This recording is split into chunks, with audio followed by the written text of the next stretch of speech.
Why you? It's really hard to say. There were 10 people. We were such a cohesive group, enthusiastic, really enjoying teaching, and I think any one of us would have done a really good job.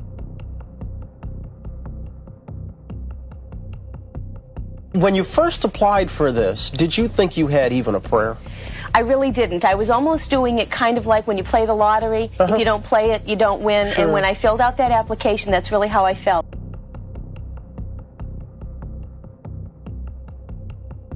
Has it all hit you yet? No, I don't think so. I still can't believe that I'm going to actually be going into that shuttle. 9, 8, 7, 6. We have main engine start. 4, 3, 2, 1, and liftoff. Maybe just a little bit of fright, too? Not yet. Maybe when I'm strapped in and those rockets are going off underneath me, there will be. But space flight today really seems safe. 1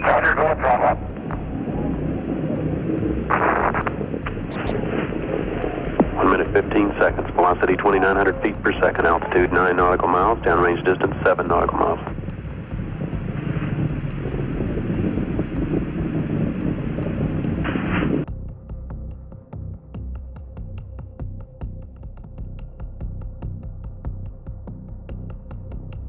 July 20th, 1969. The world stood still as Neil Armstrong took humanity's first steps on the moon. It was the pinnacle of space exploration, a triumph of innovation and courage. The United States had won the space race, and for a moment, the impossible seemed within reach. But as the years passed, interest in space began to wane.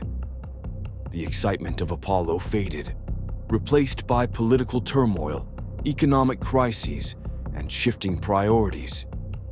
NASA needed a way to rekindle public enthusiasm, something that could inspire a new generation. After much deliberation, they came up with a solution. The Teacher in Space program, a bold initiative to send an ordinary citizen into near-Earth orbit.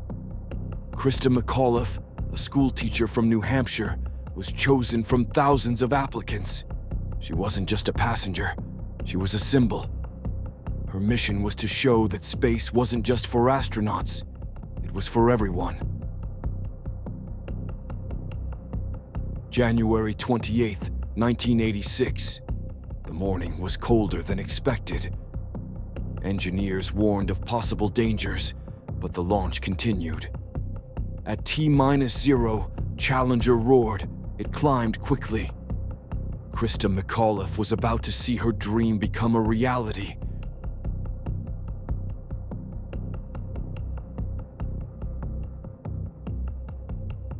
"73 seconds later, disaster struck. A fireball erupted in the sky. The Challenger was gone. The crew was gone. And America was left watching in horror, unable to process the chaos unfolding on their televisions.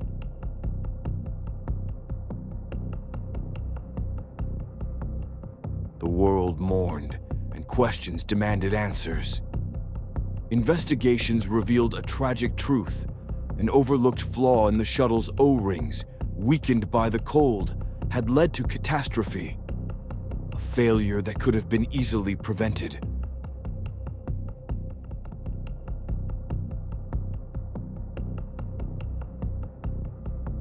As the O-ring failed, flames from the solid rocket booster burned through the external fuel tank.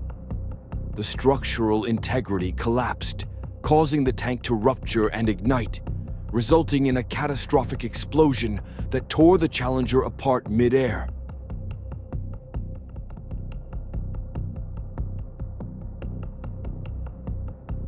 Challenger was supposed to inspire a generation.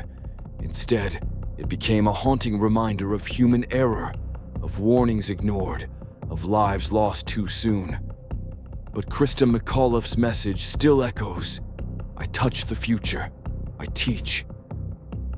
The Challenger disaster was more than just a failure of technology. It was a failure of responsibility. A mistake written in fire, in debris, in the names of those 7 souls who never came home. Their mission ended in tragedy, but their legacy endures. Maybe just a little bit of fright, too? Not yet.